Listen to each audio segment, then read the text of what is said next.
નમસ્કાર, જય શ્રી કૃષ્ણ, રાધે રાધે. આપણે અત્યાર સુધીમાં મનુસ્મૃતિના અધ્યાય 1માં 1 થી 9 શ્લોક વિશે વાત કરી હતી, જેમાં ઋષિમુનિઓ દ્વારા મનુ ભગવાનને પ્રશ્ન પૂછવામાં આવ્યા હતા. મનુ ભગવાને તેના ઉત્તર આપ્યા હતા.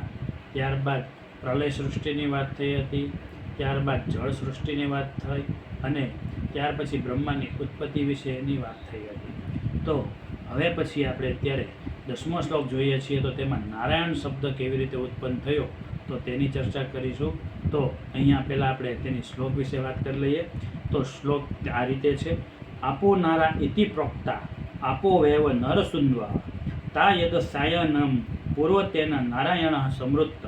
એટલે કે જળને નારા એ નામે કહ્યું છે કારણ કે એ જળ નર પરમાત્માનું સંતાન છે, જે પરમેશ્વરથી જન્મ્યું છે. તે જળ પ્રથમ સૃષ્ટિની પહેલાં આ પરમાત્માનું આશ્રય સ્થાન હતું.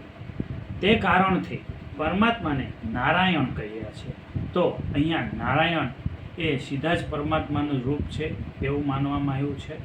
અને હવે આની પછીનો બીજો જે શ્લોક છે તેમાં આ પરમાત્માનું રૂપ કેવું છે અને તેનું વર્ણન હવે પછીના શ્લોકમાં આપ્યું છે. તો હવે પછીનો શ્લોક આપણે જોઈશું.